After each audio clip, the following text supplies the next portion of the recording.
Bonjour à vous, bonjour à vous. Bon dimanche. L'éloge de la grandeur. Tiré de partir comme on est venu.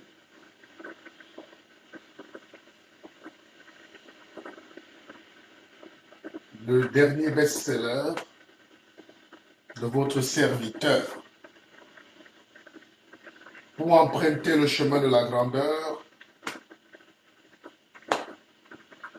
il fallait que je laisse derrière moi le sac de pierre que je traînais pour être plus léger dans mon âme et dans mon esprit. Un corps non apaisé est fermé aux signaux lumineux que nous envoie le grand architecte. Notre parcours de vie est fait de petits lampions qui éclairent notre trajet. Nous devons donc être très attentifs et très ordonnés dans notre manière profonde d'être pour capter chaque signal qui correspond à un code, à une clé qui ouvre chacune des nombreuses portes devant nous. Chapitre 19. Bonjour, bon dimanche. La messe, c'est tout à l'heure. Je suis heureux d'être avec vous, je suis heureux d'être là. J'espère que vous poserez de bonnes questions. Le ciel est pavé de bonnes intentions. Moi aussi, j'ai la chance de vous avoir et je sais que c'est dimanche. Nous sommes 7 milliards sur Terre, 3 milliards de connectés, 1 million d'érudits, 900 000 milliardaires dans tout le monde entier, et puis 1000 personnes qui vont suivre ce direct. Mais je commence ma journée par boire un petit thé.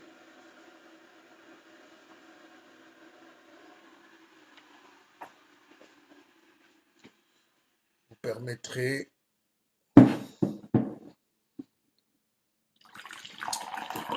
la vie n'est pas très compliquée.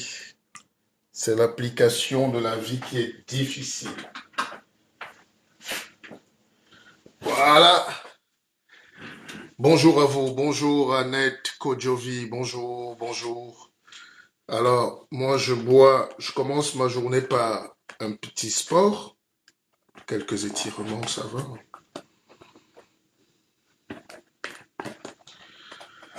Si quelqu'un vous décourage, dites-lui laissez-moi un peu vivre.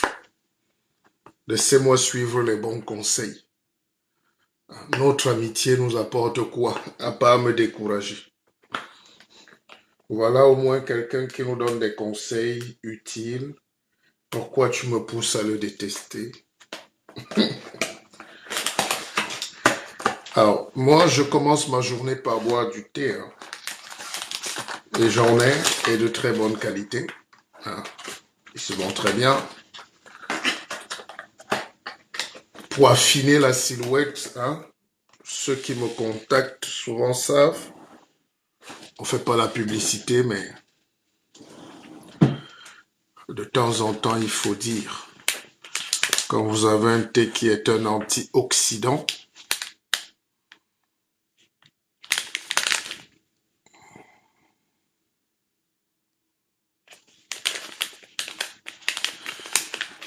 ceux qui le veulent peuvent me contacter, bien sûr.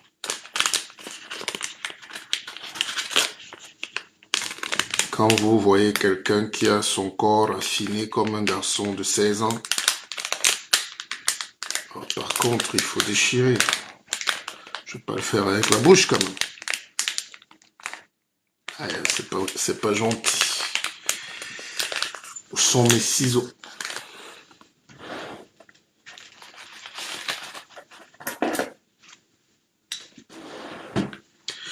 Merci d'être là.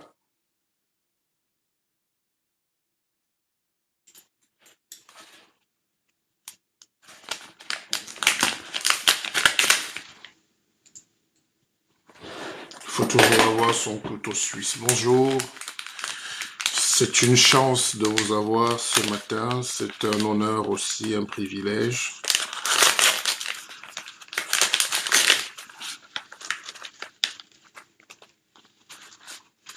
À l'intérieur de ça que je suis assez à trotter. Donc, je me lève le matin et je vous le conseille. Tout ce qu'on fait dans la vie, c'est donner des conseils, hein, des enseignements. Après, vous pouvez et vous n'êtes pas obligé de respecter. Chacun vit sa vie. Mais les gens qui se sont développés en écoutant les autres, en aidant les autres. Et je vous ai dit, les gens intelligents ont un mentor. Les gens moyens, médiocres, subissent des expériences. Donc, il faut d'abord aller toi-même mettre la main au feu pour savoir que le feu brûle, alors qu'on t'a déjà dit que le feu brûle, alors qu'on a écrit que le feu brûle. Tes parents t'ont dit que le feu brûle. Tout le monde sait que le feu brûle, mais tu veux d'abord. On dit à nos jeunes, n'allez pas dans le désert. Il dit non, lui-même, il va d'abord aller Beaux-Arts. Parce qu'il a vu l'autre avec une mauvaise cravate, un mauvais costume faire un live, et il dit qu'il était dans la route du désert. Donc lui aussi veut venir faire le même chemin. Et il va là-bas, on l'achète en Libye comme esclave. Quand il est chanceux, il traverse la Méditerranée. Quand il est chanceux, le requin ne le bouffe pas. Il se retrouve en Espagne comme esclave dans les champs ou en Italie. Mais il veut d'abord lui-même. Et dès qu'il arrive, il dit à son frère, moi je suis arrivé. Mais il lui dit pas que 900 autres qui étaient avec moi sont morts. Donc, les petites personnes, les gens médiocres, aiment d'abord faire eux-mêmes l'expérience. Mais si vous voulez voyager, utilisez un peu plus de technique. Donc, on ne décourage personne. Et puis, les petites personnes ici en bas, eux, ils savent déjà tout. Quand vous rentrez dans votre quartier d'enfance, vous voyez que les gens que vous avez laissés là il y a 30 ans sont assis sur les mêmes casiers dans les bars et ils connaissent tout. C'est eux qui partagent tout. Les sujets, ils parlent de tout. Hein. Ils sont là, ils n'ont pas bougé, mais ils expliquent comment l'autre a réussi. Et que eux-mêmes, ils n'ont pas voulu réussir en réalité. Donc, quelqu'un te dit, je jouais plus, j'étais le meilleur joueur de football. Et les meilleurs, c'est souvent ça. Mais il a oublié qu'il est meilleur étant assis. Il te dit non, mais quand moi je jouais et ton fils ne jouait pas, renseigne-toi à Newbel. Ah, histoire vécue. Hein. Donc, alors quelqu'un te dit non, quand moi je jouais au foot, mais Eto c'était qui? Non, renseigne-toi dans tout le quartier, on te dira que quand je jouais au foot, Eto n'était même pas au banc. Oui, mais c'est toi qui es resté au banc, non? Pourquoi tu es resté là? Hein? Parce que tu connaissais déjà tout. Toi, tu as tout, quoi. Donc, et malheureusement, c'est la vie aujourd'hui qui veut ça. Et tout à l'heure, je parcourais un peu le net, j'ai vu quelqu'un poser la question, qui est ton mentor? Alors, si je vous dis les réponses que j'ai vues, bon, la seule satisfaction, c'est qu'une personne m'a cité quand même. Moi, avec tout le travail que je fais là, tout ce que je vous donne là, il y a quand même, après peut-être 500 commentaires, quelqu'un qui m'a cité. Je ne sais pas qui. Peut-être, j'ai même, il faut que je note son nom. Je dis, ah bon? Mais j'ai vu des gens qu'on a cités comme mentors. Des gens eux-mêmes qui sont mes élèves. Ou qui ne méritent même pas d'être mes élèves. Ils sont quand même des mentors des gens. Et cités plusieurs fois. C'est là où tu te dis quand même que le monde dans lequel on vit est très compliqué. On dit mentors. Des gens qui... Il faut laisser. C'est la vie. Il faut comprendre. Et si tu demandes à ces gens, lui, il est ton mentor avec quoi? Il dit, ah, j'aime beaucoup ces directs. Oui. Il a écrit un livre. Ah, on fait quoi avec ça? Il a écrit quelque chose, il a fait quelque chose de bien. Il dit, non, laisse-nous ça, il nous fait du bien. D'ailleurs, nous irons tous à sa convention. Convention de quoi? Convention de quoi? Religieuse de l'apôtre tel. Pour dire quoi? Alors, c'est là où on constate, euh, c'est là où on constate effectivement que la vie, il faut pas juger, faut laisser, faut laisser la rivière couler. Il faut, quand on peut, il faut essayer de la redresser, mais la rivière est déjà tordue. Et bonjour pour ce dimanche, nous sommes dans la spiritualité pure, nous sommes dans l'élévation, dans l'éveil, sans chapelle, ni partisanerie, ni apôtrerie, idolâtrie. Nous sommes dans la pensée, nous sommes dans l'éveil, nous sommes dans le coaching en fait. Nous sommes dans quelque chose qui vous fait du bien. Je sais que quand on m'écoute à la maison, même si on n'aime pas publiquement l'avouer, on est content. C'est un cours magistral que je vous donne. Hein? Je vous donne un cours magistral. Et c'est un cours qui est le condensé de ce que j'ai ramassé dans ma vie en termes d'éducation, d'instruction. Ne confondons pas l'éducation et l'instruction.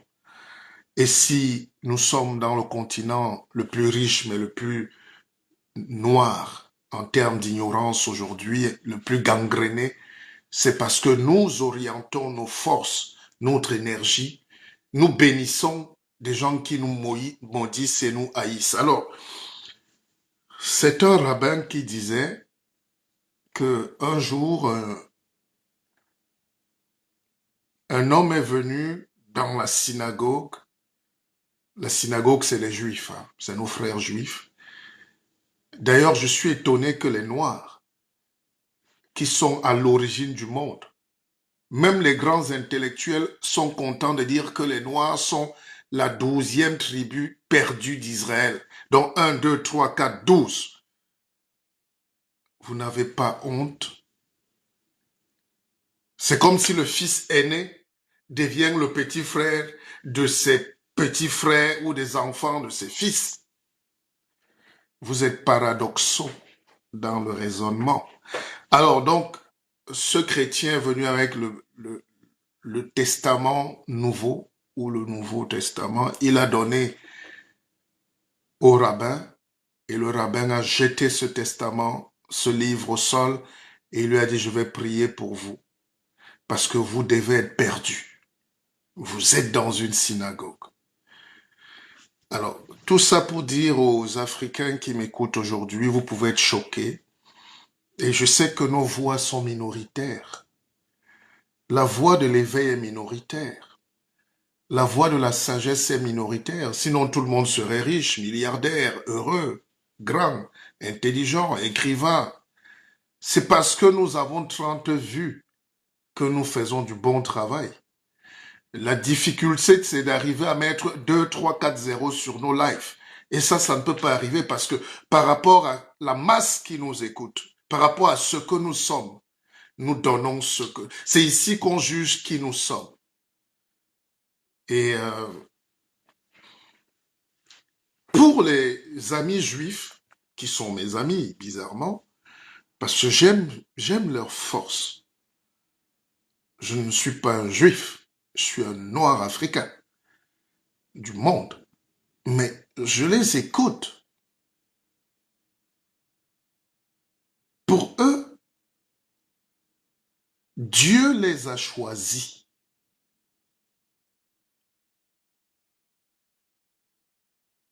Allez dans une synagogue, écoutez. Quand vous les écoutez, ils disent que Dieu les a choisis. C'est-à-dire, Dieu a créé le monde et il a pris quelques-uns. Ils sont à peine 10 millions sur 7 milliards aujourd'hui. Avant, ils étaient peut-être 5 millions ou 2. Et il dit, c'est vous. Mais c'est eux qui le disent. C'est ça la foi. Des étudiants m'ont demandé un jour, Pépé, c'est quoi la foi? J'ai dit, mais la foi, c'est de croire qu'après Dieu, c'est toi. Que c'est Dieu qui t'a choisi. Et puis un jour, je suis allé me balader dans une mosquée. Mais j'ai mon Coran ici. Hein, il est quelque part là, je le lis de temps en temps. Et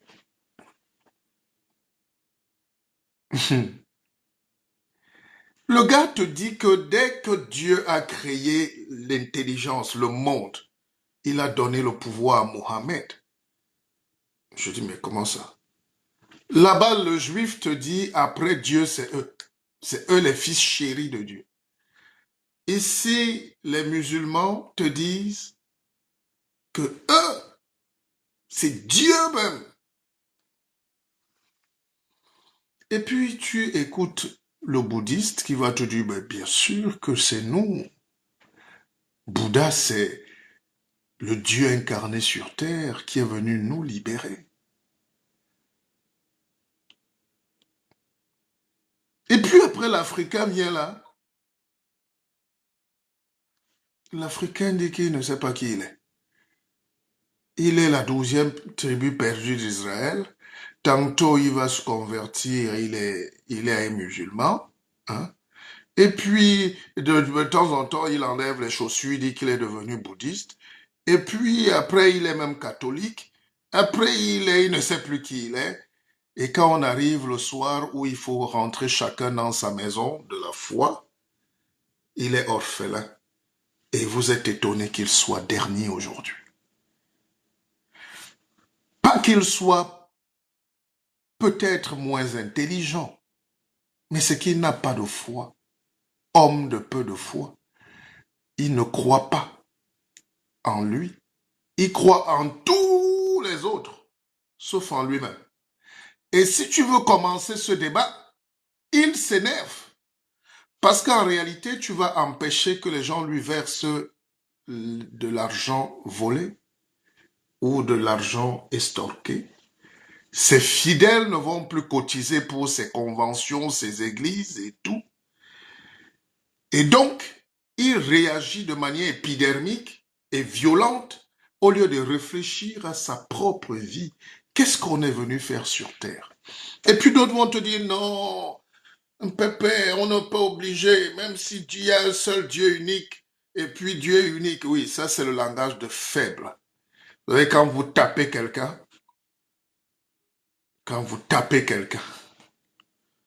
il commence à justifier sa bastonnade. Et remarquez que les peuples les plus sereins, les Asiatiques, sont des peuples calmes. Ils vous tapent à la longueur, sur la durée. Et c'est là où intègre maintenant la première notion qu'on n'apprend pas dans nos écoles, la guerre psychologique. Et prenez cette définition-là pour dites aujourd'hui, c'est de moi. Je sais qu'il y a beaucoup de gens qui arrivent aujourd'hui à recopier parfois mes propos, mes pensées. Ils les mettent sur leur statut sans me citer, c'est pas grave. L'essentiel, c'est qu'ils les comprennent eux-mêmes. Mais nous avons atteint un niveau aujourd'hui de pauvreté mentale, de défaite historique, de démission collective, d'abandon de la pensée.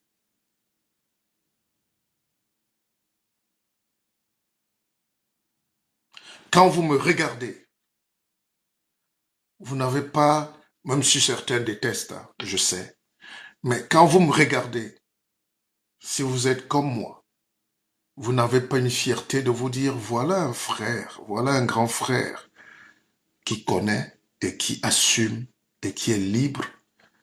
En réalité, le discours ce soir que je vous amène, mes chers frères et sœurs, à avoir, c'est avoir le discours de la liberté. La liberté. La liberté va avec la liberté de conscience, de pensée et de foi profonde.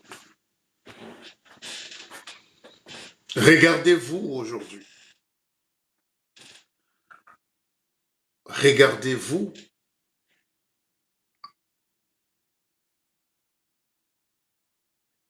Je vous laisse le temps. Je suis content de vos réactions. Je lis en même temps que je vous déclame cette messe ce dimanche. Je dis je suis heureux. Parce que le langage qu'on a tenu à porter, qui était minoritaire aujourd'hui, commence à aller, à grandir. Il faut nourrir le bébé. Le lait spirituel que je vous donne tous les jours, et moi et quelques-uns qui ont le courage de casser ce rythme-là. Vous savez que je n'aime pas parler des religions des autres. Ça ne m'intéresse pas. Et je suis souvent fou de voir comment un Africain transpire. Il est apôtre, il veut convaincre les gens et toute sa sagesse, il vous amène dans le psaume. Ou dans le psaume. Les Juifs ont écrit leurs choses, leur Torah. Et quand j'écoute souvent mes amis rabbins et frères, ils me disent que Dieu a créé le monde, il a créé le juif, il a donné l'outil le plus précieux, la Torah. Donc c'est Dieu qui a écrit la Torah. Et nous alors, nous qui n'avons rien écrit, nous sommes les déchets de Dieu. C'est par cette théorie-là que l'esclavage est né. C'est par cette théorie-là qu'on a détruit pendant des siècles la conscience des peuples. Et voilà pourquoi nous sommes là. Et quand je discute avec des Africains, je leur dis, vous venez parler de savants ici. Nos savants sont là. Ils travaillent tous les jours. De Cheikh Anta Diop à Oumiobe, à Lumumba, à Martial Bissot. L'héritage qu'on laisse là, c'est nos Bibles que vous piétinez, que vous jetez, que vous... Parfois, il y a des gens qui se disent coach et conférenciers, et ils sont occidentaux pour la plupart. Et quand je regarde, je vois beaucoup d'Africains qui like, ils partagent leur direct, et ils disent oui, grand maître, oui, grand ceci. Mais quand il arrive chez toi, il dit, ah, dis donc, laisse-nous ça. Mais ce que vous oubliez, c'est que vous tombez en face des gens qui aujourd'hui sont académiquement professeurs, docteurs. Vous tombez sur des gens qui sont très élevés. Nous enseignons la plupart de ceux que vous vénérez. C'est ça le malheur de l'homme noir. La frustration de l'homme noir, quelqu'un m'a demandé un jour si j'étais aigri. Je dis non, je ne peux pas être aigri, mais je suis frustré. Pas frustré comme ma vie, j'ai une très belle vie, même quand je bois mon thé. D'ailleurs, je ne l'ai pas encore bu. J'ai une vie de Dieu, de Seigneur. Un pépé, chez nous, ça veut dire Dieu. Donc, quand vous m'appelez là, le guide, je veux juste traduire en peu de mots, ce que veut dire Mpépé. C'est un guide. Mais Mpépé, c'est Dieu. C'est le protecteur de la masse biotique, biotonique, de l'écosystème, de l'écosphère, du biotope. C'est le Mpépé. Paix, et il paie sur le paix. C'est ça Mpépé. Et c'est des titres qui disparaissent chez nous aujourd'hui parce que les gens ne veulent plus assumer. Nous avions donc nos rabbins, au-dessus des rabbins. Nous avons des bomboks, mais au-dessus des bomboks. Nous avons des faux, des sots, des taforés, des ceci, mais au-dessus, pour causer avec Dieu et venir donner aux humains.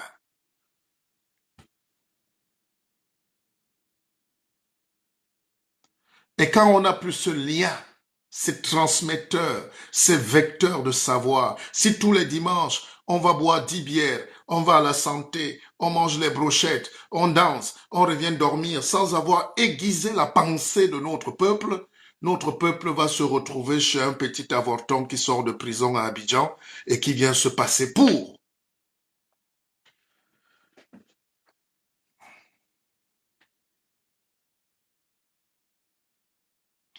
Notre souffrance, donc, c'est que ceux qui doivent parler sont ignorants. Vous avez déjà vu, même dans nos familles, la parole n'est plus donnée aux savants, qui est même combattu. On donne souvent la parole à celui qui a acheté le sac de riz ou la bière. Et celui qui achète le casier de bière devient le roi et le chef de la famille. Et du haut de sa bêtise, il est en train de détruire la famille. Nos pays aussi sont conduits par ceux des ignorants, des petits abrutis qui protègent leur carapace, leur siège, pour servir le patron et au détriment du peuple qui est écrasé.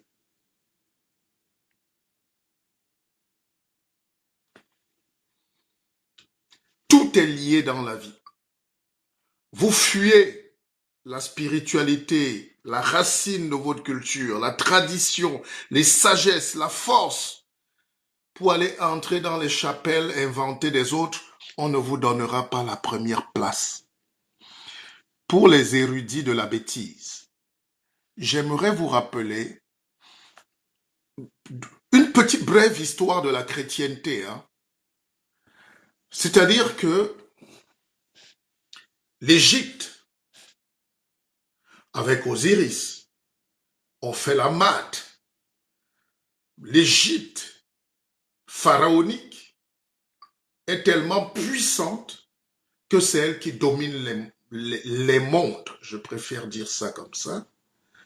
C'est un petit cours historique, d'histoire, d'historiographie, en quelques minutes. L'Égypte donc est puissante avec le Congo, le Monomotapa. C'est en Afrique que tout se joue, c'est le centre du monde. D'ailleurs, ceux qui ont étudié un peu d'histoire, de géographie, savent qu'on parlait du Gondwana, le centre de la Terre, le bloc. Alors, à cette époque, l'Égypte est tellement puissante, dont les Kémites, les Noirs que vous êtes tellement puissants. Il faut répéter cet enseignement-là tous les jours, parce que vous oubliez vite. Job Monou, Pemel.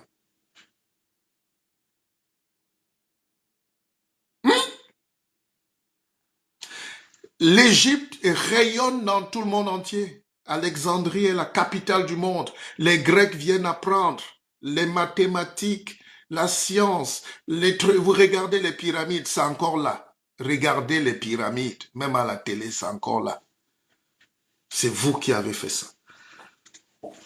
Même si la question que je me pose souvent, c'est comment on peut partir des pyramides en Égypte pour finir avec une petite case à Banjoun du chef.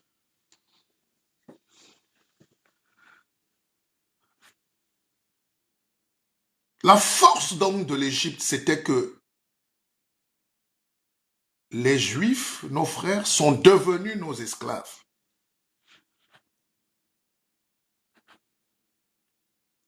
Et dès que j'ai dit ça un jour à une conférence, il y avait des Noirs là. Et on dit non, Pépé, comment tu peux dire que les Juifs, le peuple de Dieu était nos... Et comment ils peuvent être nos esclaves? Donc, il refuse d'accepter son histoire. Mais quand on lui dit que lui, il a été esclave, il dit oui, c'est la volonté de Dieu. Les Juifs qui dominent le monde aujourd'hui ont été des esclaves. 200 ans. Je vais même ajouter 50. 250. Un quart de millénaire. Esclaves chez nous.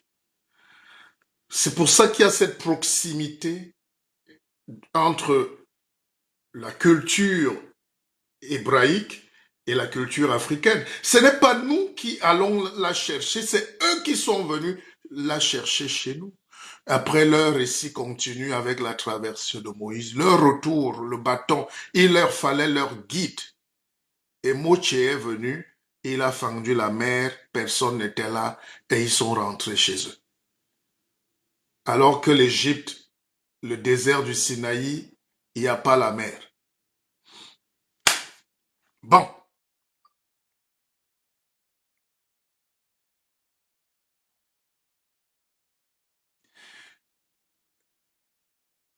Je vous laisse ce dimanche. Je suis le pépère, n'est-ce pas? Je vous donne l'intelligence ou des arguments pour secouer vous-même vos têtes partout où vous êtes dans le monde. Je sais que vous me suivez de partout. C'est même plus juste que ça. Mais nos combats, c'est contre Zuckerberg qui ferme nos vues avec les algorithmes. Vous aussi, le mauvais cœur que vous voulez pas partager.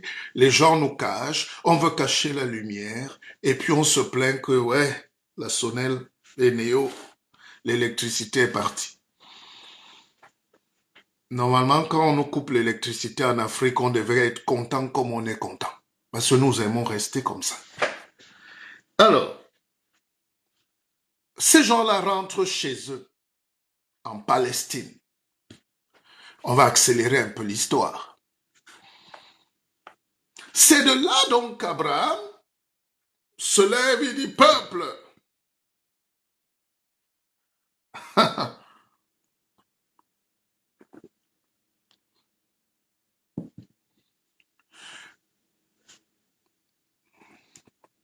leur histoire est donc faite de la Torah, d'un condensé de leur chemin, le retour en Palestine. C'est leur vie, c'est leur destin. Qu'ils soient maîtres du monde aujourd'hui, qu'ils commandent l'informatique, qu'ils nous bombardent, qu'ils protègent les dictateurs, qu'ils fassent tout en Afrique, qu'ils détruisent, qu'ils contrôlent les banques, la finance, c'est leur destin. D'où se fait-il que moi, matin, midi et soir, je rêve d'aller à Bethléem au désert, quand Dieu m'a mis dans le jardin? Passons. Maintenant, leur fils, Jésus, est né, on n'était pas là. Et les Juifs commencent à s'inquiéter parce que les Juifs rentrent et ils sont encore esclaves dans leur propre pays et dominés par les Gréco-Romains. Ponce Pilate et tout. Donc, ils ont souffert. C'est pour ça que j'ai beaucoup. Tous mes amis sont juifs parce qu'ils comprennent ma souffrance. Eux-mêmes, ils comprennent notre souffrance. Ils savent que vous souffrez. Mais comme chaque peuple doit assumer ses souffrances et soigner ses souffrances, personne ne viendra vous soigner vous-même de vos propres plaies. Les Juifs se soignent tous les jours, ils progressent, ils contrôlent le monde, ils travaillent, ils écrivent.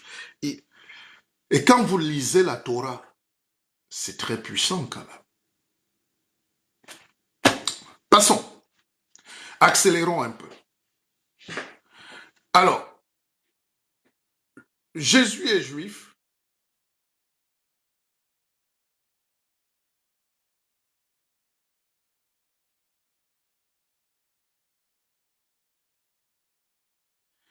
Bon, il y a un parfait africain qui est un perturbateur là, Koki Arnaud.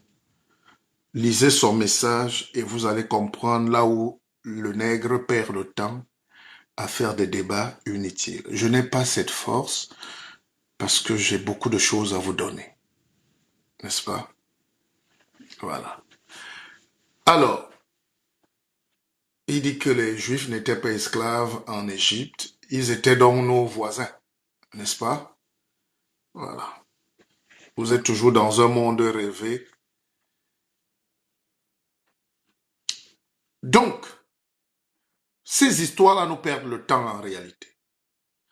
Pour perdre le temps à un enfant, on lui donne des jouets.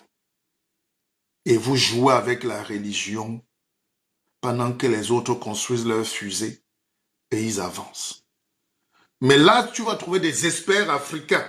Les gens vont commencer les messes tout à l'heure, 4 heures, pour expliquer comment Jésus-Christ a souffert, oubliant qu'au Congo, on viole les femmes, on leur met le bâton dans le rectum, on tue les enfants de 4 ans pour voler le diamant, l'or, le pétrole. Ils ne parlent pas de ça. Mais ils vont te raconter comment Jésus, lui, il a trop souffert. Je ne suis pas contre la souffrance. Je respecte les souffrances. Mais dis donc, comment tu as les pieds pourris ici et tu dis à l'autre que vraiment lui ne sait pas laver. Lui, il a déjà ses pieds. Toi, tu as les pieds amputés et tu lui dis que mais, tu ne laves pas tes pieds.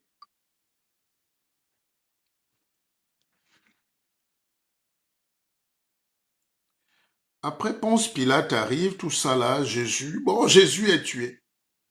Et c'est quand Jésus meurt qu'on nous dit que les Grecs et les Romains volent cette philosophie. C'est une philosophie chrétienne. Que comme Jésus est mort pour sauver les gens, eux, ils ramènent ça en Europe. Ils sont partis avec, au Vatican.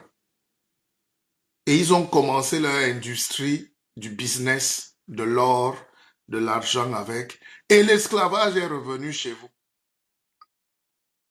Il faut étudier. L'Église qui est venue, mais les gens ne vont pas venir vous voler vos terres, vous voler votre bois, le pétrole et tout, avec des bisous. Ils viennent avec des choses bien emballées, avec une idéologie, faire du bien. Nous sommes venus du ciel. Dieu nous a envoyés vous libérer. C'est ce qu'on dit aux enfants. Quand j'ouvre la porte le matin, je vois mes enfants couchés. Ils se réveillent, ils me trouvent. Papa, je dis bonjour, ça va les garçons? Je suis venu voir si vous avez bien dormi. Je suis là, j'ai veillé sur vous depuis. Je suis leur Dieu de mes enfants, à mes enfants. Alors donc, ce courage-là de l'intelligence, on n'a pas encore atteint ce stade, évidemment. C'est pour ça que l'Africain a horreur de réfléchir. Il faut qu'on laisse ça comme ça.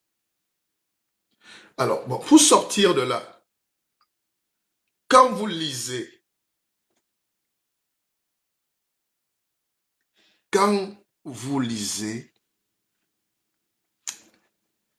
l'Ancien Testament, que j'ai entièrement lu, je suis petit-fils de pasteur. Je ne peux pas reprocher à mon grand-père d'avoir été pasteur. C'était le don. Il n'y avait pas Internet. C'était l'intelligence qu'il a développée. Et qu'est-ce qu'il a développé? De la force. Et des plantations, et de l'industrie, et de ceci, avec ses connaissances et ses croyances de protestants. Et les catholiques sont un peu plus endormeurs, plus enjoliveurs, plus trompeurs. Les protestants ont protesté d'ailleurs contre ces catholiques. Vous ne vous rappelez pas du massacre de la Saint-Barthélemy. Beaucoup n'ont pas la culture dont ils se revendiquent, mais ils veulent quand même prêcher les gens. Et il y a un commentaire que je vais lire ce soir et je me ferai le plaisir. C'est mon frère Alex, que j'adore. Escalité, au demeurant, et soit dit en passant, le directeur de la communication qui révolutionne le football africain et mondial à la CAF. Il me dit, l'économie de la connaissance va nous délivrer. Well done, bro. Chacun recevra ton message selon l'étendue de sa foi et de son identité. Effectivement, nous ne venons pas heurter la foi. Homme de peu de foi. Ce qu'on veut vous dire, c'est que quelle que soit la chapelle où vous vous retrouvez ce matin, essayez d'ouvrir ce petit œil qui est ici. Ce petit œil qu'on appelle la critique, le bon sens, l'éveil. Il faut upgrade, il faut un peu évoluer. On ne peut pas ingurgiter ce que nos arrière-grands-parents ont ingurgité. D'ailleurs, dans l'Ancien Testament, on nous dit Jésus va venir. Il y a un homme qui va venir vous sauver. C'est là où ils sont ingénieux. Vous ne pouvez pas lutter dans ce monde avec des gens qui sont plus ingénieux que vous, plus forts. Ces gens-là ont préparé leur coup depuis longtemps. Mais vous dormez. Vous, le sommeil, les petites Guinness, les bars. D'ailleurs, quand je regarde les villes africaines, parlons d'une ville comme Yaoundé, tiens, j'y serai. Grâce à Dieu, j'y serai là bientôt. Je suis étonné de voir comment la jeunesse africaine qui se plaignent d'avoir $1 par jour vit à Bastos dans les snacks où un simple whisky coûte 10 mois de salaire pour un cadre. Les gens achètent des whisky, des champagnes dans les snacks, les boîtes, qui coûtent l'équivalent de 6 mois de salaire mensuel d'un cadre ou d'un salarié, non, d'un fonctionnaire. Et c'est plein. Mais les mêmes n'ont pas d'eau. Ah, ils n'ont pas la réflexion pour aller faire un forage. Ils n'ont pas cette force-là, ou cette envie, ou cet amour. Bon, bref. Donc, l'Ancien Testament nous dit, Jésus viendra bientôt. On dit, ok, un sauveur va venir. Et puis on le suit à Bethléem, les mages, le roi mage a fait ceci, il a fait cela. Je peux faire des raccourcis parce que c'est pas mon histoire, après tout. C'est une histoire. Et puis on laisse passer. Le Nouveau Testament arrive, ah, celui qu'on attendait là est déjà là. Il est même passé et il va revenir. C'est là où le monde en est. Donc scientifiquement, si vous voulez que je réfléchisse en scientifique, il n'y a aucune preuve matérielle de la vie de ce héros que nous adorons tous. Il n'y a aucune preuve. Et on a commencé à écrire son histoire, les premières analyses, les premiers écrits, les premiers récits, les premiers épîtres. C'est Paul, tout ça. C'est 100 ans après. C'est-à-dire, moi j'ai vécu aujourd'hui. Je suis là. Et les gens écrivent mon histoire 100 ans après pour dire que j'étais là. Tu étais là quand il n'y a personne qui marchait avec toi là, qui était. On nous a dit, on a raconté. Ceux qui ont vu Paul avaient dit que, dans ce monde avaient dit que, moi je suis un nègre. Et de temps en temps, je ne suis pas peut-être populaire, mais je suis intelligent. Je reste dans ma chambre. Et depuis l'enfance, j'ai décortiqué toute cette histoire et il m'était interdit même de poser la question. Dès que tu rentres, on laisse ça. Mais quel est ce peuple qui tout le temps laisse ça en cognant les génies? Nous, on va développer dans la pensée fondamentale et critique. D'où la nécessité de comprendre pourquoi les missionnaires sont venus avec la soutane et sans caleçon pour bien nous enfiler. Pour poser la croix sur la grotte de Gorlituba. Pour neutraliser les forces du char de Dieu. C'est ça, le drame de l'esclavage et de la colonisation qui perdure aujourd'hui, c'est qu'on continue à se voir dans le regard de l'autre. Je n'ai pas fini. Laissons nos frères chrétiens là. Les musulmans encore sont plus forts. C'est-à-dire, 600 ans après la venue de Jésus que les chrétiens disent qu'il leur appartient, les musulmans, eux, ils écrivent 600 ans après, donc 6 siècles. Il a même dit non, non, non, nous-mêmes on va écrire notre histoire. Là, Mohamed était là. Qui l'a vu? Non, c'est Mohamed. Il était où? En Irak là-bas. Il était en Mésopotamie là-bas. Donc chacun a décidé d'écrire son histoire. Moi, je ne suis pas un négationniste, un révisionniste. J'ai trop à faire. Et je salue les Africains qui n'ont rien à faire pour consacrer toute leur vie à raconter une si belle histoire, mais celle des autres.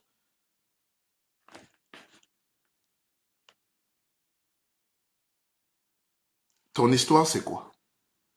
Si je te dis de me citer l'origine de ton village, Fombele, ou Babichua, ou Mbankomo, ou Ekondo Titi, ou Nkolme-Tête, ou Dakar, Lomé, Benin City, tu vas dire quoi? Parce que c'est encore les autres qui ont écrit ton histoire. J'ai le livre ici du docteur Albert Schweitzer. Et quand je lis ce livre, Albert Schweitzer, c'est l'homme qui est venu, c'est le blanc là qui est médecin, parti d'Alsace, qui est venu soigner les Noirs en Afrique. L'Afrique qu'il décrit là.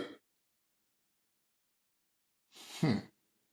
Si les Africains lisent ce livre, Albert Schweitzer, qui est médecin,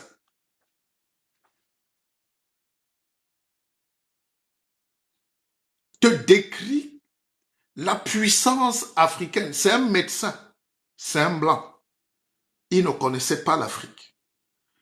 Il te dit que la force mystique que l'Africain dégage crée l'électricité. Un docteur, un médecin, un scientifique. Lui, Albert Schweitzer, né à Strasbourg. Il a été longtemps en Afrique, Cameroun, Congo, Togo, Gabon, tous ces pays-là. Il te dit qu'un chef arrive à guérir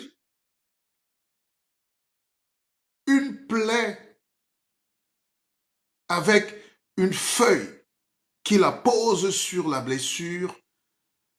Il frotte 2 incantations et tout, et il trouve que la plaie est guérie. Lui, le médecin, essaye de la guérir depuis 2 semaines.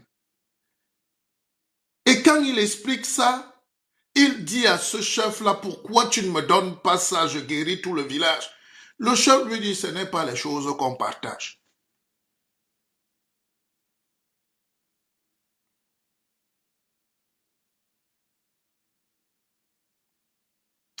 Est-ce que vous comprenez? C'est un médecin, et qui est d'ailleurs l'oncle de Jean-Paul Sartre, qui est mort au Gabon à Lambaréné. Merci Christophe. Vous imaginez comment le blanc sait que les gens-ci ont tout le pouvoir mystique. Mais comment ils ne l'appliquent pas? Et c'est là où je tombe maintenant sur mon arrière-grand-père, arrière-arrière-grand-père, Manyanya Mukoko King Pass All. C'est les Allemands qui l'appellent King Pass All. Parce que son fils lui-même, son petit-fils, c'est Legbanenkam, qui est mon arrière-grand-père. Quand les Allemands arrivent, ils tirent avec le fusil. Ce n'est pas des élucubrations. Celui qui ne croit pas peut éteindre son téléphone et dormir. Je vous parle de votre histoire que vous refusez d'accepter. C'est le monde entier qui sait que chaque Africain est un mystique, sauf vous-même. Parce qu'on a quelque chose. Il y a quelque chose qu'on a, que le reste du monde n'a pas. C'est pour ça que vous êtes la risée du monde entier. Parce qu'avec autant de pouvoir, vous ne pouvez pas être les valets, les serpillères, les essuie-pieds, les gens qui n'ont pas de structure mentale, ou bien une structure mentale fracassée, au point où c'est celle des autres qui est meilleure. Quand les Allemands arrivent donc, ils ont les fusils et ils tirent. Et mon aïeux prend sa main, son fusil, je dis son doigt. C'est les Allemands qui écrivent, c'est pas moi. Parce que moi, vous ne croirez pas, bien sûr. Il prend ses doigts, il tire en l'air et un babouin tombe. Et il dit aux Allemands, ce que vous avez mis du temps à fabriquer là, votre fusil, nous sommes les fusils. Regardez comment le monde évolue aujourd'hui. Je suis en train de prendre un livre qui me fait beaucoup de mal. Là, c'est Dieu, la science et les preuves. N'essayez pas de le lire, hein. C'est 700 pages. Je vous connais. Lire déjà 200 pages, si c'est la guerre civile. Non, ici, là, ne venez pas ici. Vous avez l'argent des whisky, des soirées, des discours. Vous n'avez pas l'argent, ne venez pas. Même si je vous donne le titre, personne ne va aller acheter ça. Je vous connais. On se connaît. Déjà, pour qu'on achète déjà nos livres, il faut parler la salive finie. Et quelqu'un achète quand même le livre de ma petite sœur Nathalie Nkoa, il dit best-seller. Un véritable chef-d'œuvre. Évidemment, c'est un vrai témoignage de ce que nous sommes. La luxure. On parle d'intelligence ici. Dieu, la science et les preuves. L'aube d'une révolution. C'est comme ça qu'on définit la grandeur d'un peuple et de l'intelligence des gens. Quel est le noir qui peut attaquer un sujet comme ça? Puis il va dire non, Dieu, non, non, non, vraiment, nous, on ne veut pas de blasphème. Alors, et qui est l'auteur de ce livre? Je leur fais la publicité, mais c'est quand même intéressant, n'est-ce pas? Un intellectuel pur n'a pas peur de laisser les autres briller. Si nous, on est combattus même dans nos propres pays, c'est parce que les gens ne sont pas intellectuels. Ils ont peur. Ils ont peur de perdre la place. Ils ont peur qu'on découvre que c'est l'imposture qui règne dans ces pays où il n'y a que l'impôt et l'imposture. Alors, qui a écrit ce livre? C'est Michel-Yves Bolloré et puis Bonassi. Et qui est Bolloré? Vous l'insultez tous les jours en Afrique. C'est le frère de Bolloré ici. Il est scientifique, maître de science, grand maître de science. C'est pour ça que c'est lui qui théorise avec son frère tout ce qui se passe en Afrique. Tous les ports, l'aéroport, le pétrole, le bois, et tout ça, c'est pensé par ces gars-là, 1000 ans avant. Oh, on souffre en pépère. On souffre. Comme disait mon grand-père, quand tu vois quelqu'un avec sa bosse au dos, n'aie pas pitié de lui. Tu ne sais pas ce qu'il a fait. Les gens sont méchants. Les gens qu'on croit handicapés là sont très méchants. Vous avez beaucoup pitié des gens handicapés souvent, mais ils sont eux-mêmes d'abord très très méchants. Quand quelqu'un est handicapé, surtout du cerveau. Alors, je vais vous épargner des détails. Mais regardez.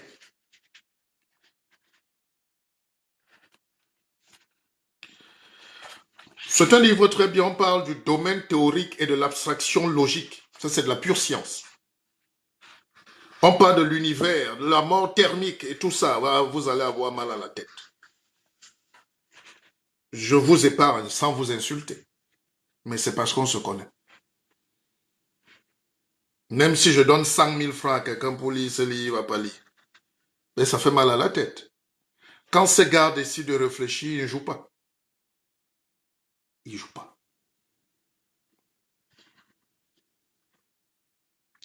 Alors, pour finir, le gars nous fait 800 pages, mais à la fin, il vient nous dire quand même ici que Jésus était un grand sage. Ah, Bolloré, scientifique, Dieu a fait tout cela pour vous dire à la fin que Jésus était un grand sage. Le Talmud, pourquoi le Talmud a été reporté? Il nous vante en réalité le peuple juif un destin au-delà de l'improbable. Probablement le seul peuple ayant traversé le temps de l'Antiquité à nos jours, soit plus de 3500 ans.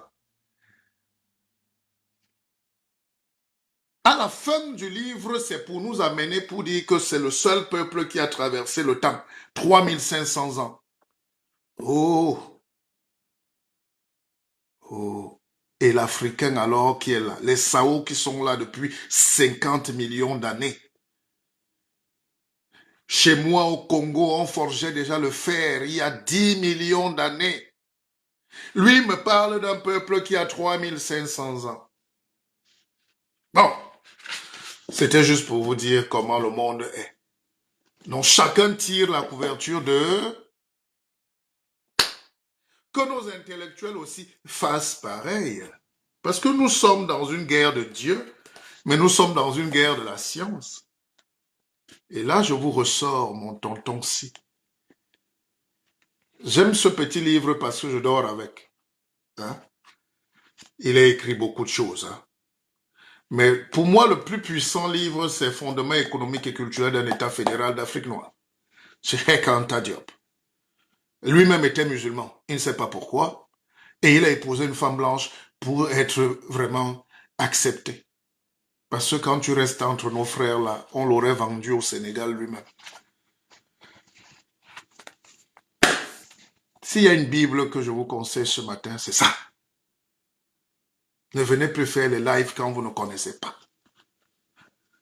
Chaque peuple, chaque civilisation, chaque culture démontre sa puissance et sa grandeur en écrivant sa propre histoire. L'histoire des autres est belle. Moi-même, je lis, non? J'ai dépensé beaucoup d'argent ici pour aller lire. J'ai les Bibles, j'ai tout ça, je regarde, j'écoute, je ne suis pas fermé. Hein? Mais mon propre vécu, tout commence là. C'est-à-dire, en scientifique, si vous ne posez pas le vrai problème, vous aurez toujours des mauvaises solutions, des faux résultats. Si vous ne posez pas les vrais problèmes de votre vie, vous allez répondre aux préoccupations des autres et régler les problèmes des autres. Je suis quand même heureux de constater que notre travail paye. J'ai suivi un jeune qui disait, lui il est rentré en Afrique, il a fait un champ de manioc de 5 hectares et il a découpé son cacao. Moi-même qui vous parle, j'ai 10 hectares de cacao, de cacaoyer si vous voulez, que mon père, là c'est mon père qui m'a laissé ça. Chaque année, je dis entretenez la mémoire de mon père, débroussaillez et tout, mais ne coupez rien. Laissez ça pourrir là-bas. C'est ma révolution à moi, c'est pas pour quelqu'un. Au nom de quoi je vais couper, cueillir, arroser, faire tout, sécher et tout, pour que quelqu'un me donne 1 euro. 400 francs même, 300 le kilo. Alors que je paye la même tasse ici au Georges V à 12 euros. Alors ce jeune qui a planté son manioc était très simple dans son raisonnement. Il dit, mais Africains, depuis que nos papas parlent, depuis que nos mamans parlent, depuis qu'on a les difficultés, pourquoi vous faites toujours ça? Moi, avec mon manioc, mes 5 hectares, je vais faire le bâton, je vais faire le gari, le tapioca, je vais faire les tubercules, je vais sécher et je vais vendre. Je gagne 10 fois ce que 1 hectare de cacao peut me donner.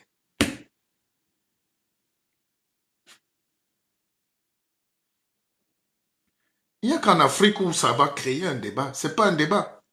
Les Chinois s'adaptent. Les Asiatiques que vous citez là se sont adaptés. Ils étaient mangeurs de riz, danseurs, ils faisaient plaisir. Maintenant, ils sont dans la fusée aussi. Et puis, je suis tombé sur un reportage d'un jeune collègue qui allait dans un champ interviewer quelqu'un qui prend de la tomate. Et le gars, il se plaint que la tomate a pourri sur place parce qu'on ne savait pas comment la vendre. Ça veut dire que, c'est là où j'interviens. Dieu, la science et les preuves. Comment tu as la tomate et elle pourrit et tu ne sais pas et tu ne veux pas apprendre à conserver la tomate. C'est ce qu'on appelle les conserves. Même un petit bébé en Inde sait comment on conserve les fruits.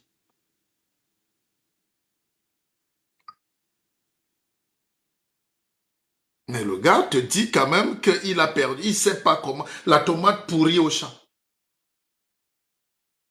C'est là où la science, l'industrie doit entrer en jeu et nous devons investir là-dessus par les connaissances, la pratique, la pensée, la refondation. C'est ça la spiritualité. S'il était spirituel, il devait commencer à étudier les méthodes de conservation. Nos ancêtres séchaient la viande, le poisson, ça faisait 10 mois à la clé. On gardait bien les céréales dans le grenier. Ça ne pourrissait pas.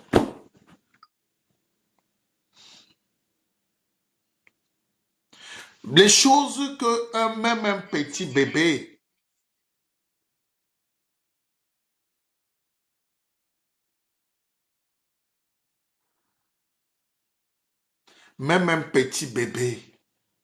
le B à bas de la technique.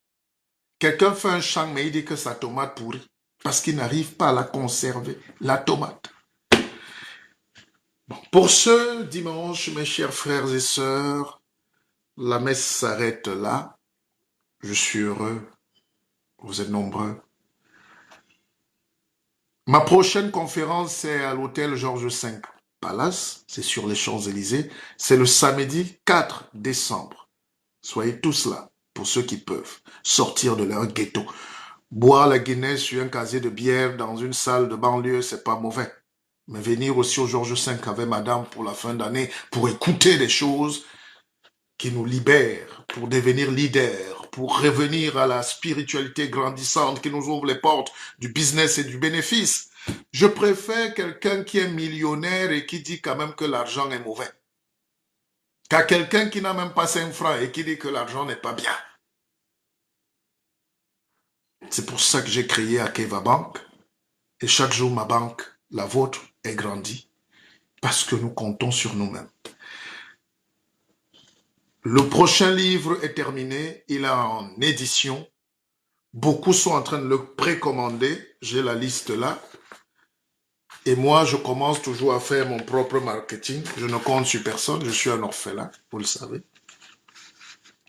Nous sommes actuellement à plus de 40 précommandes. La liste est là. Et commandez votre livre. C'est une manière de nous soutenir.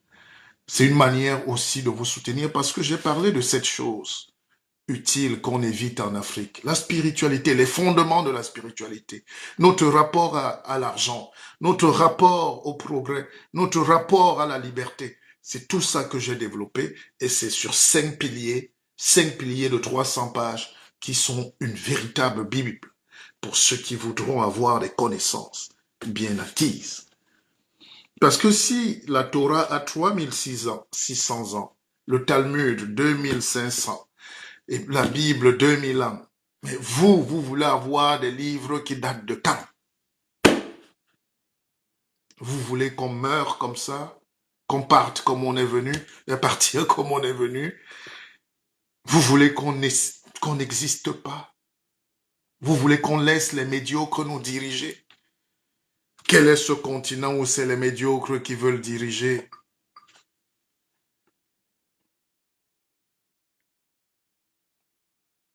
Quel est ce continent où on va laisser les médiocres nous diriger? Quel est ce continent où tout ce qui est négatif fait le bruit?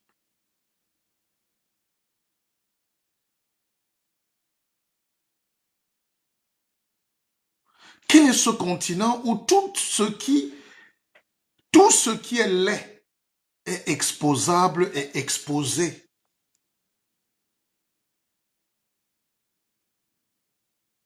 Comment Dieu peut créer des gens beaux comme ça? Mais c'est les laids qui sont devant.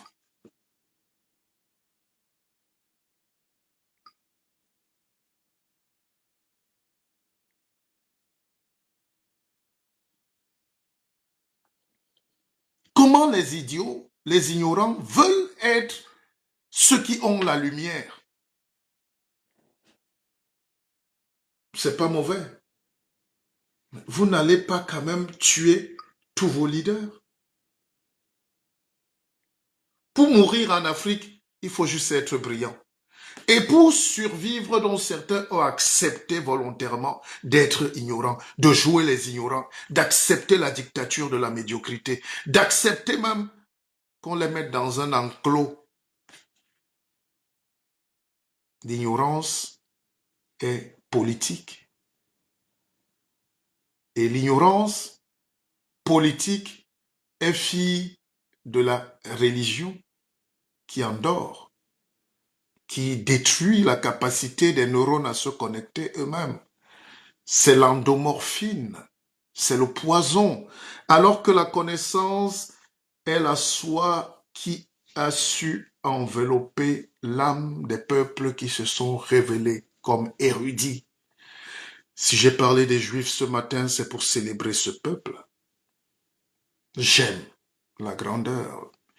Si je parle chrétiens aujourd'hui, c'est pour vous dire comment ils sont allés voler quelque chose de précieux chez les Juifs et l'ont transformé pour venir dominer le monde. Cette culture judéo-chrétienne,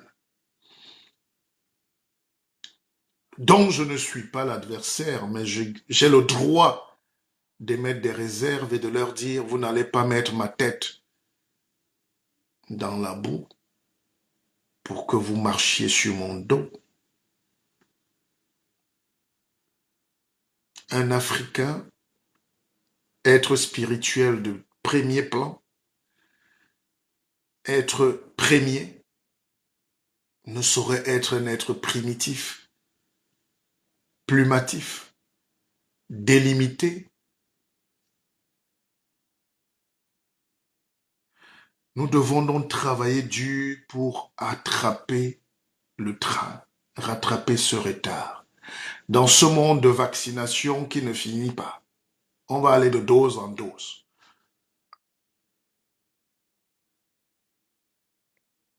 Si vous ne vous battez pas, vous allez le payer plus cher.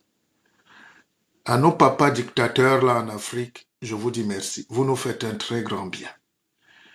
Vous avez quand même prouvé au monde entier qu'on peut détester son peuple jusqu'à la mort pour ses propres privilèges. Mais je dis toujours,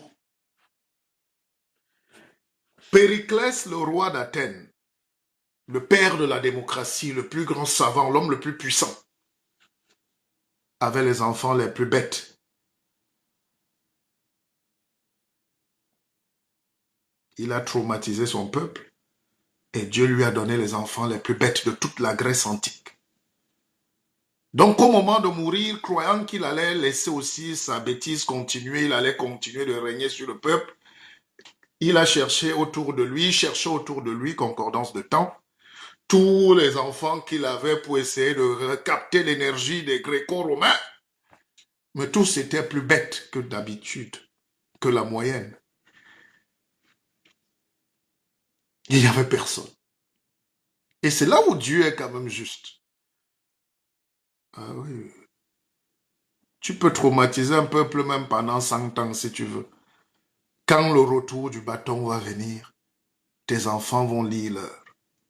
C'est ce qu'on appelle le karma. Bon, il est l'heure de partir. Je vous adore. C'est le guide Mpépé. Rendez-vous le 4 décembre. Réservez vos tickets, il y a encore des places. C'est un milieu très huppé. C'est ma place là-bas. Je suis souvent avec vous dans la boue pour rien. Et puis les livres sont là. Quand on écrit les vrais livres, on est un seigneur. N'est-ce pas? Un peu de fierté quand même. Soyez fiers de vous. L'esclave a horreur que l'autre esclave soit fier de lui. Il se dit, mais pourquoi toi tu es fier de toi alors que nous on nous a interdit d'être fiers de nous? Tu leur dis, mais on n'est pas des mêmes esclaves. Moi je suis un esclave maître, un contre-maître. N'est-ce pas? Bon, c'était pour rigoler, je vous adore, vous le savez. Alors, j'ai écrit Chronique pour l'émergence d'une Afrique rayonnante. C'est un livre passionnant, c'est le meilleur de mes livres. Je ne pourrai plus jamais atteindre ce niveau. J'ai écrit L'Afrique et son cancer du côlon, au programme dans toutes les universités qui respectent la pensée. Et j'ai écrit Partir comme on est venu, qui est un témoignage de vie. Et même le président Macron m'a dit, j'ai rarement lu un témoignage qui m'a touché le cœur. Merci, monsieur Bissog. C'est le président de la République française. Bon, moi, je rentre dans ma place. Joseph Biaz, tu es mon petit, toi ce brillant ingénieur. Écris-moi, comme ça je mets ton nom. Tu as mes liens, les mêmes liens, PayPal, tout ça. Tu écris-moi inbox et puis le service t'enverra, t'enregistrera. Je vous adore. Décembre, c'est que je ne fais plus de dons. Mais ceux qui nous ont fait parvenir les dons, ceux qui font parvenir, on donnera à une association directement. À Keva. Je vous adore. Bon dimanche.